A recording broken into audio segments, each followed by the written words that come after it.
আসসালামু আলাইকুম। একটা গণভোটকে কেন্দ্র করে ৩,১৫০ কোটি টাকা কি লাগতে পারে?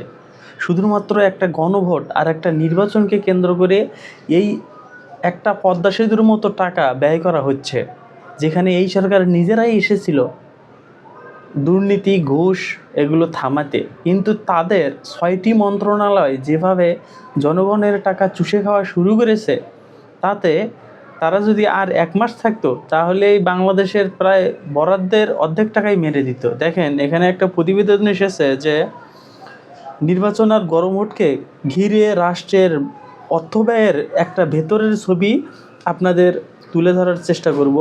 সরকার ত্রয়োদশ জাতীয় সংসদ নির্বাচনের দিনই গণভোট আয়োজনের সিদ্ধান্ত নেওয়ায় নির্বাচন কমিশনের ব্যয় বেড়ে হঠাৎ করে দাঁড়িয়েছে তা ৩,১৫০ কোটি। শুধু নির্বাচন পরিচালনাই নয়, গণভোটের পক্ষে জনমত তৈরি করতে আলাদা করে বড় অঙ্কের টাকা খরচ করা হচ্ছে। আর এই খরচের বড় অংশটাই হচ্ছে ৬টি মন্ত্রণালয়কে ঘিরে, এবং তাদের হাতেই এই টাকা দেওয়া হয়েছে। এখানে সবচেয়ে গুরুত্বপূর্ণ বিষয় হচ্ছে গণভোট একটি রাজনৈতিক সিদ্ধান্তের বৈধতা তৈরি করার প্রক্রিয়া হলেও এর প্রচারণায় সরাসরি রাষ্ট্রের মন্ত্রণালয়কে যুক্ত করা হয়েছে।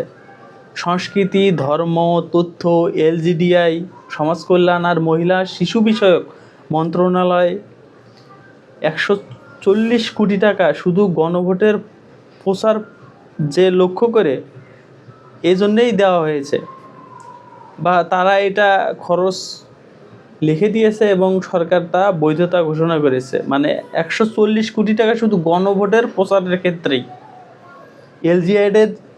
এলজিআইডির জন্য ৭২ কোটি টাকা বরাদ্দ। বিশেষভাবে এটা চোখে পড়ার মতোই কিন্তু, কারণ এলজিডিআই সাধারণ উন্নয়নমূলক অবকাঠামো কাজের সঙ্গে যুক্ত, কিন্তু এদেরকেও কেন এই জায়গায় যুক্ত করছে সরকার? কিন্তু এখানে বলা হচ্ছে সিসি ক্যামেরা লাগবে, গণভোট সংক্রান্ত প্রচার আর ব্যবস্থাপনায় এই টাকা নাকি খরচ করবে তারা, এটাই বলছে। এর মানে প্রশাসনিক আর উন্নয়ন সংস্থাগুলোকে সরাসরি রাজনৈতিক প্রতিক্রিয়ার ভেতরে ঢোকানো হয়েছে। তাহলে বোঝেন দুর্নীতির চক্রটা কত দূর পর্যন্ত গিয়েছে। যে সংস্থা এই গণভোটের বাহিরে বা নির্বাচনের বাহিরে, তাদেরকেও এখানে ঢোকানো হয়েছে। আর একটা গুরুত্বপূর্ণ দিক হলো নির্বাচন কমিশনের অতিরিক্ত সচিব নিজেই স্বীকার করেছেন এই মন্ত্রণালয়গুলো কিভাবে প্রচার চালাচ্ছে, কাদের দিয়ে চালাচ্ছে সে বিষয়ে তিনি কিচ্ছু বলতে পারবেন না। অর্থাৎ রাষ্ট্রীয় অর্থ ব্যয় হলেও তার কতটা করা হচ্ছে, কতটা স্বচ্ছ, কতটা নিরপেক্ষ, এই প্রশ্নের কোনো জবাব নাই। মানে জবাবদিহিতা করতে তারা বাধ্য নয়।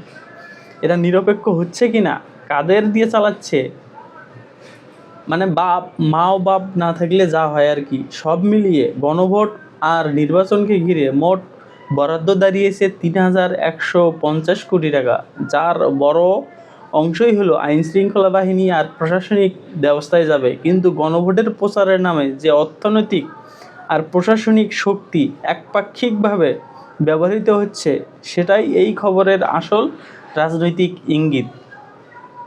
বোঝেন, এরা যে এত টাকা খরচ করতেছে তাও শুধু একটা প্রশাসনিক আর অর্থনৈতিক একপাক্ষিকভাবে খরচ করতেছে। এই আর এত টাকা খরচ করেও যে এই গণভোট আদৌ কতটা স্বাধীনভাবে জনগণের মতামত প্রতিফলিত করবে সেটাও এখন অনিশ্চিত। আর রাষ্ট্রযন্ত্র দিয়ে হ্যাঁ বলার পরিবেশ তৈরি করা হচ্ছে,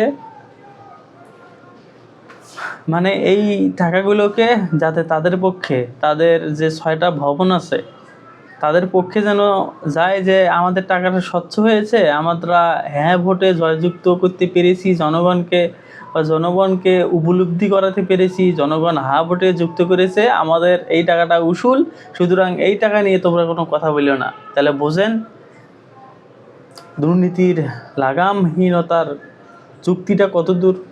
ধন্যবাদ।